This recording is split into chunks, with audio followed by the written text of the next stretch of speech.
Hello, good evening, and welcome to Political Update. I'm your host, Christopher Devine, and today we have with us the second Democratic candidate running for Norfolk, Bristol, and Middlesex State Senate, Sara-Lynn Reynolds. Thank you for being here. Thank you for having me. Sure. So, first, tell us a little bit about yourself and your background. Okay. I'm one of 8 children. I grew up in North Attleboro, Massachusetts, and I currently live in Attleboro, where I raised 2 boys who are now grown and have a family of their own. So I guess as I tell people, I'm a daughter, I was a sister, a mother, and now I'm a grandmother as well as a friend. And all of that came from having a large family and having an opportunity to learn about people in that type of relationship and put family first. When I graduated from high school in North Attleboro, I went on to the University of Massachusetts, where I graduated with a health education degree. I came back to teach at the junior high and coach at the high school level. So I've had a pretty varied career before I went off and had a family of my own. And when I went back to work, I worked in some of the private sector, but I spent a long time after my boys were grown at the Mass Department of Public Health. At the time, I worked around tobacco control issues, and when I left there, I was a regional field director for Southeastern Mass. I went on to do some training at the UMass Donahue Institute, and I did a lot of training throughout the state of Massachusetts. And that brings me to, after that was over, I became a city councilor, and that brings me to where I am today, and that's running for state senate. And why did you decide to run for state senate? I think a lot of people, including myself, have gotten fed up with some of the things that we see that are going on, not only locally, but statewide and nationally. And I thought, well, I have the time to actually put some time into doing, instead of just complaining and saying, well, we should do this or that I'm going to actually take an opportunity to try to make some changes and try to push some agendas forward. Great. So, we're going to be discussing 3 issues that you're going to be focusing on during this campaign. Those issues being the economy, education, and healthcare. So let's start off with the economy. What do you think are some ways we can do to improve the overall economy and the job market out there? I gave a lot of thought because I have friends that are in small business. And, I read a lot about what we were doing, and having been a city councilor, I know some of the things that we actually do for the small, or don't do for small business owners. So I have a thought that if we actually got back to what this country was developed upon, which was small business owners, and we actually made it more simplified for small businesses to create a job market. Maybe it would only be 1 or 2 per small business, but there are a lot of people that have very innovative ideas and would be open to opening a small business if someone actually gave them the chance and then did not make it almost impossible or so difficult for them to thrive.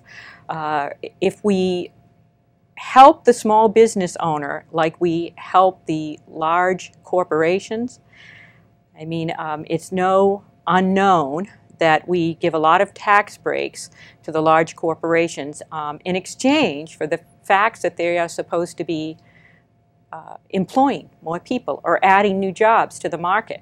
And many times that doesn't happen. And that we have no type of audit system for the large corporations to see if in actuality they added those jobs. Are they giving us something back for what we gave them?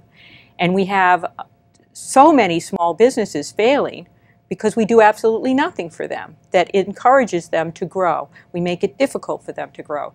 So I would be trying to promote financing for smaller businesses, or find ways to help them deal with health insurance costs.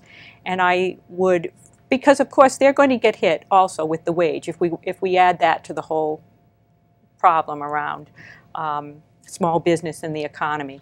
We're adding wages and increasing wages, which I am a firm believer in.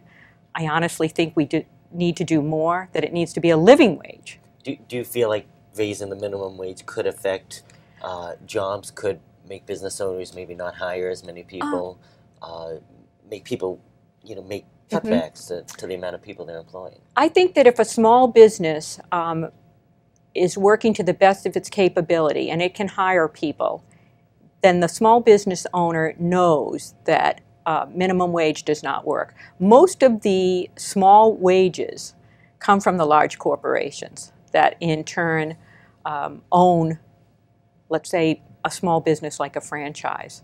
Those wages really are dictated to some degree by the large corporations. So I'm not talking about those. I'm talking about the small business owner that knows that his employee is valuable and would be willing to pay a living wage if he wasn't strapped himself by insurance costs, by unemployment costs. And I'm a firm believer that we need to keep unemployment at 30 weeks. We should not be cutting unemployment. We should be making it more reasonable for the business owner to be able to make those payments to unemployment by giving them some kind of financial incentive as we do to the large corporations. And maybe that is where we should be doing it. So tax breaks to those small businesses? Of course. Why not? And are you in favor of continuing those tax breaks to the larger corporations who are supposedly hiring more people in return? I believe, and I think that recently there has been some talk about Suzanne Bump wanting to audit that particular program. And of course there was screams and yells and people were not really wanting to do that. But if you're doing the right thing, if you are hiring, if you're keeping your end of the bargain, then you shouldn't mind someone auditing that program for you. So yes, I think that we should give them to large corporations if, in fact, they are giving back what they suggest that they are going to. If they're not holding up the program or their end of the bargain, then I think that we should retrieve that money. We should get it back. Okay, and also on the minimum wage. So you are a firm believer in raising the minimum wage to a livable wage. What would you define as a livable wage? Well, honestly, even at $10 an hour, and you figure, you work an average of 2,000 hours a year, that's $20,000. If you have a family of two and only one person can find a job, how do you make that happen? How do you live? How do you live even on $10 an hour? So I think a living wage has to be tied to inflation. I think that that's what we should be doing. Honestly, I'm a Democrat, but even Republicans, even Mitt Romney has said it should be tied to a inflation cost. So I would have to suggest then that, take the parties out of it. People that know about how things should be managed would suggest that it should be tied to inflation. Okay. All right, so leaving the economy issue and moving on to education. You were once a school teacher. Yes. You were in the education sector, so you do have experience with this issue. So what are your thoughts on ways and ideas that we can improve education not only in our district but in the entire state? We mentioned this a little bit before the show started, and I talked about having been a school teacher myself, and my background was in health education, so I taught health and physical education at the junior high level, and I coached at the high school level. Even back then, during the time that I was a school teacher, and I have many friends that are still there, my biggest issue, or what I see as a strong issue, and that people are tired of, teachers and students alike, is the lack of innovation at the school system for the teachers. That no longer can you just go in and teach because you have a passion for something that you're teaching. You have to follow the MCAS testing rules, and now it's the Common Core rules, and testing. When we know that every student does not learn the same way, and every teacher does not teach the same way. So I would suggest that we need to open up our minds and allow teachers to do exactly what they have been saying they want to do, teach. We need to add that to what they're doing.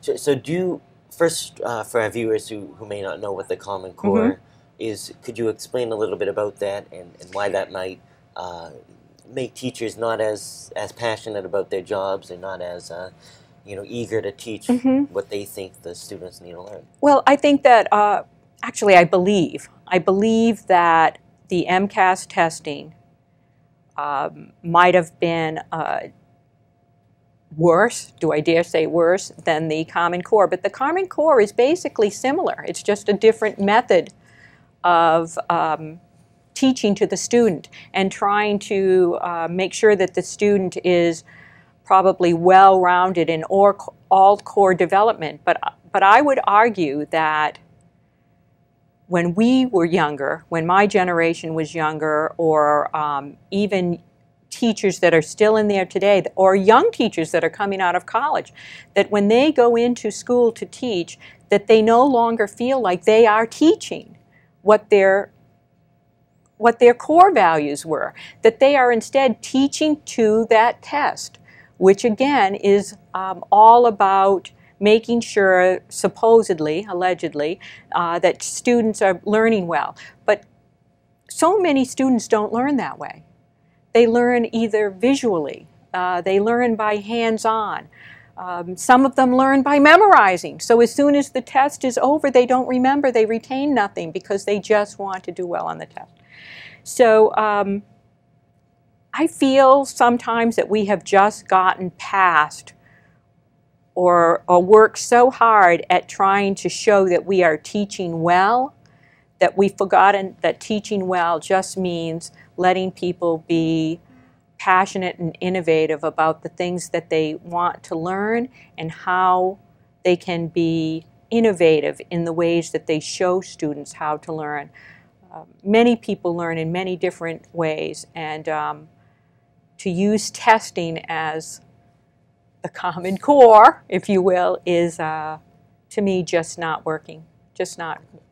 It doesn't work as well, I don't believe. And standardized testing in general, standardized testing does just that. It standardizes everything. We're not a standardized society, or do we want to be? Do we want to be robot-like? Is that what it's all about? I don't think so. I think most people want to get back to having some great ideas. They want to be able to open up new businesses. They want to be able to go to school and learn in different avenues, in different ways. They want to be taught in different ways. They want to be excited about these ventures that they're moving into, and we have made everything so standardized that we've forgotten that people are different. People are different, and we need to address that. As far as education as well, we seem to be cutting again the arts and cultural learning capabilities for our young students, and isn't that what gives everybody a well-rounded education? Not the standardized testing, but the cultural value of the things that are around us. And if we spent more money on that, instead of cutting back on those things, I think that you would see well-rounded students and teachers. Okay. So finishing up on the education and moving on to healthcare, your history as a teacher was mainly in the health subject. You were a health and physical education teacher at the North Attleboro schools. So you also have experience with this industry as well. So what are your thoughts on healthcare in Massachusetts, the new Affordable Care Act put into place by President Obama? What are your thoughts? You know, it's amazing because health is so important, and a lot of people have not taken care of themselves over the years, and we see, which was one of the reasons I liked health and physical education, because I was a proponent of people understanding how it would affect them down the road if they were not to take care of themselves. And now here we are in a society where healthcare is so expensive, and I honestly blame that on pharmaceutical costs, companies, again, that have an opportunity to set prices that make it outrageous for people to purchase medications that they may need. And we also in the healthcare industry have medications that are being prescribed when they really aren't needed. We have people trying to ward off illness, and they're buying medications that, you know, quite frankly, maybe they just don't really even need. So I think we have to address that as far as the healthcare field, and if we actually address that, it would bring down healthcare costs. I feel that the Affordable Care Act is something that definitely needs to be done. You know, we had issues years ago when Social Security was first brought into play. Everybody complained back then, oh, it won't work, it's too much money, they can't do this, you can't do that. And they tried to stop it happening. But once it got on a roll, it worked. In fact, 20 years ago with Social Security, they started talking to my generation that the cost should increase. Now at that time, no one would have minded it increasing. You wouldn't have known the difference. You were young, you were just going to work, starting your career. You could have paid that addition. Did it happen? Not really. And now here we are, the same refrain 20, 30 years later, and everybody is talking about how it may not be available to the next generation. Well, if that's the case, you need to explain to people why and how we can make that happen, because people get to a position that, let's say we are now, quite frankly, where jobs have been lost. The economy is, I know we keep hearing that it's improving, but I know a lot of people that have been looking for a job for 3 years. They don't have one yet. I know a lot of young people coming out of college that are looking for a job. They don't have one yet. They have student debt that is outrageous. So if we can offer every person health care to at least keep them, not just their well-being as far as health, physical health, but their emotional well-being stabilized, mental health well-being stabilized, that will open opportunities for everyone, quite frankly. And we should have a system that makes it simplistic to find out what kind of health insurance you're entitled to. You know, we were talking about this early on too. Why or what is the impossibility that we can't have a single point of contact for everyone that signs into the system? If you were calling on behalf of your elderly parents and you got somebody one day that didn't really know the answer to your question, they would send you on to someone else. The next day, maybe your sister or a friend or a neighbor has to call for your parent, and they get a new person that also doesn't know the answer, and you have to reiterate the entire story about why you're looking for this answer for your parent or your loved one. If you had one point of contact, all of those answers would be there. You would be able to call somebody that understands that particular folder of information, that file, that person. They would know what is going on, and you wouldn't be traversed from one person to the other 20, 30 times, which just frustrates not only the person that's looking for the answers, but it also frustrates each worker on the other end of the phone. So I find that health care for all at a reasonable and affordable price is something we should strongly be looking into. I actually favor single payer. I do not understand why people are so against it unless they are not really clear on what it means to everybody. And I can say this from 2 points of view. Having at one point been a single mother, I knew that I needed health insurance. And without Massachusetts having the kind of health insurance it had, I would not have been able to afford it. Now, in other times in my life, I had Blue Cross Blue Shield, which is, quite frankly, the highest that I could have gotten, the insurance that I needed. So I understand the difference in the value of not having insurance and the value in having high-end insurance if you can afford it. But just because you can't afford it or your job pays minimum wage and you can't afford it, does that mean that you shouldn't be entitled to benefits for yourself and your family? I mean, what happened to this country? What happened to caring about the people in this country?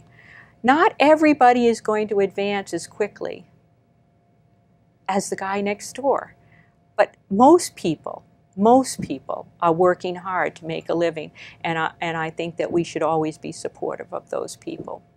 Okay, and just one last issue here: the Affordable Care Act, that is fairly new. You're in favor of that? Yes. Do you think that has been making Headway? healthcare affordable to all? Do you think that's been a benefit? I know there were some There's problems some glitches, yes, with the rollout of it, and you have some people from both sides saying that it may not be the best, that it's hurting healthcare instead of benefit. So just a little bit on that. What are your thoughts? My thought is that if you give it time to work, it's going to work. And I know a lot of people in different parties that are glad it's here. Not just the Democratic Party, but people that are in other parties that find themselves without a job, without any way to pay for health insurance, and are thankful that not only did Massachusetts have some type of insurance, Commonwealth care, before this Obama Affordable Care Act, but even though they may not have originally thought it was important, now they realize how important it is and how it benefits them. So yes, there are going to be continuous, probably for the next 3 to 5 years, problems as you try to adjust it and work through the problems. That happens with any huge, this is national, this is a nationwide program. You just don't roll it out and everything just falls into place. It doesn't.